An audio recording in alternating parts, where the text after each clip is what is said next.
Cette vidéo est un Fermela vieux dossier, une rediffusion. Cet épisode, diffusé le 24 septembre 2017, est le dernier vieux dossier de Fermela. A partir de maintenant, tous les épisodes de Fermela sont sur la chaîne. Et la particularité de cet épisode est que c'est la première du format mini, qui est grosso modo le format des tout premiers épisodes en fait, à savoir 7 minutes. Et même là, les mini que je fais actuellement font plus que ça. Bref, cet épisode continue dans ma chambre et sera suivi par les premières vidéos de la chaîne, à savoir les 5 pires adaptations fidèles, si vous voulez suivre le scénario de l'émission. Quand j'ai fait cette vidéo, le film était bien sûr pas encore sorti, mais pour les besoins de cette rediff, j'en ai profité et le film est correct. Il est pas extraordinaire, mais il reste bien fabriqué en termes de divertissement. Le seul souci, c'est la partie Tomb Raider. Les moments d'archéologie, les énigmes à la Indiana Jones ou même la mythologie qui est explorée sont bâclés. Et les scènes reproduites du jeu ne sont pas aussi percutantes que l'original ou les scènes se passant à Londres en début de film. Je crois que le réal est plus doué pour des scènes d'action sans trop d'FX.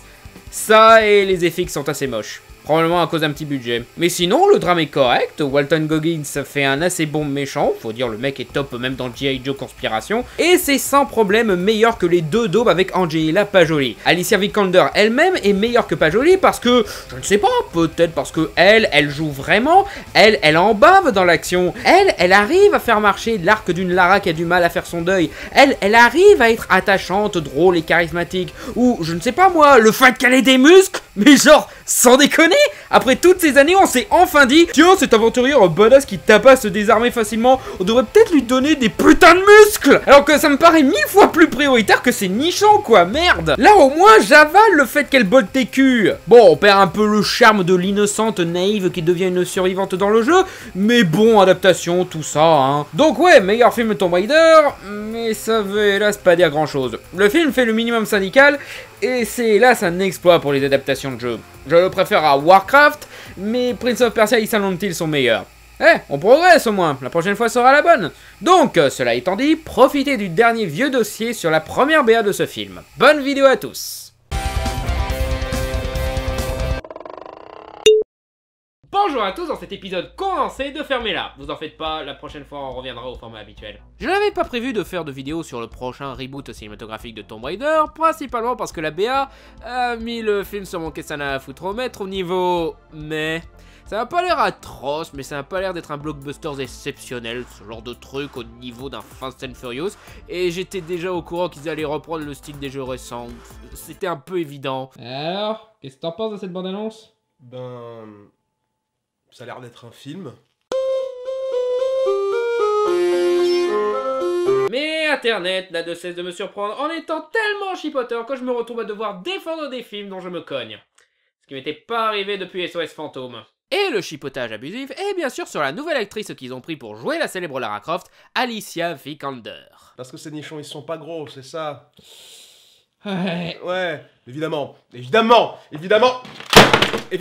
Quoi d'autre? Forcément, dès qu'une icône de la culture geek est incarnée par une vraie personne, les deux habituels s'en plaignent à donf. Oubliant totalement qu'ils ont fait exactement la même chose avec Ben Affleck en Batman, Heath Ledger en Joker et Hugh Jackman en Wolverine, alors que maintenant on ne saurait imaginer d'autres acteurs jouer ces personnages. Quand est-ce que vous apprendrez, putain? Donc, de quoi ils se plaignent? Qu'elle a pas assez de nichons. Non, c'était pas un gag débile tout à l'heure. Leur principale critique tourne autour des nichons de l'actrice. Si vous limitez Lara Croft à ses nichons, non seulement vous insultez la gente féminine, mais vous insultez aussi le personnage de Lara Croft elle-même, et vous ne méritez même plus de vous faire appeler fan de Tomb Raider. Premièrement, Lara Croft n'est pas censée avoir de gros seins, elle est censée avoir des seins en pyramide, quitte à faire la suprématie de la copie, autant le faire bien, bande de fanboys incompétents même dans leur fanboyisme. Deuxièmement, l'important chez Lara, ce sont pas ses nichons. Les nichons, c'est ce que vos parents et les connards qui vous regardez de haut, vous les joueurs de jeux vidéo, pensaient que c'était la seule réelle raison pour laquelle vous jouez au jeu Tomb Raider, parce que toi joueur de jeux vidéo, toi peux pas apprécier un truc pour autre chose qu'un plaisir primitif, et non pour son gameplay, son ambiance ou un vrai personnage. Les mêmes qui ont cherché à vous exploiter là-dessus, avec des pubs de voitures foutant Lara Croft en bikini, juste pour vous attirer, les films porno, et les films avec Angela Pajoli, qui a eu le rôle pour ses gros nichons et son manque de pudeur. Ce qui est pas très différent d'un film porno maintenant que j'y pense. Ce qui m'amène au troisièmement, la dernière fois qu'on a pris une actrice juste pour ses lolos, on s'est retrouvé avec deux daubes avec une actrice qui a fait zéro effort. Et quatrièmement, le plus important chez Lara, c'est son caractère, son athlétisme, sa détermination, sa conviction, le fait qu'on s'attache à elle dans les moments douloureux. Pas seulement dans les nouveaux jeux, dans le premier jeu, tu pouvais la voir mourir de façon atroce, ce qui te donnait envie de la protéger, de prendre soin d'elle. Ça n'a jamais été son sex appeal. Je vais même dire, Lara des jeux n'a jamais profité de son sex appeal. Elle faisait même de l'anti-fanservice par moment. Vous vous souvenez de la fin de Tomb Raider 2 où elle s'apprête à prendre une douche et voit que le joueur regarde toujours, et malgré le fait qu'on l'ait accompagnée, aider, soigner, protéger et tout, elle nous bute parce qu'on a osé violer son intimité? Bref, l'antithèse de la scène de douche du premier film où elle se fout à poil devant Arnold Rimmer. Putain de merde, qu'est-ce que tu fais ici, Rimmer? Et puis si vous avez réellement joué aux jeux vidéo, vous sauriez que c'était pas Sénichon qu'on voyait le plus. La caméra étant toujours derrière elle, c'est son postérieur en forme de cartable qu'on voyait plus qu'autre chose. Donc définitivement, vous n'êtes pas de vrais fans si vous critiquez Sénichon. Et puis franchement, Alicia Vikander est une bonne actrice. Pas dans le sens « Oh, elle est trop bonne !» Non, ferme-la.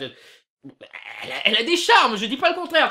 Je dis juste qu'elle a du talent. Elle n'a pas été choisie pour son physique justement, mais pour sa superbe prestation dans la surprise indépendante Ex Machina. Et ça devrait être félicité de choisir pour le talent et non pour le physique. Et rien que dans la bande-annonce, elle se montre bien meilleure que pas jolie, car là, elle a clairement plus d'expressions faciales que les 3 expressions faciales habituelles dans J.I.L.A. à savoir rage de dents, mine de chien battu et on baisse ce soir? Non merci madame. Mais surtout, elle n'est pas en God mode. Sérieux, dans le premier film, c'était ridicule tant elle était forte, c'était limite Alice dans Resident Evil. Là, au moins, Vikander morfle, elle a des muscles, elle est sale, elle se blesse, elle est montrée comme étant une vraie bagarreuse et non une poupée gonflable, pour qui tout est trop facile au point qu'elle est toujours en pose sexy. Ce qui m'amène à la deuxième critique abusive à propos d'Alicia Vikander en Lara Croft, ce plan.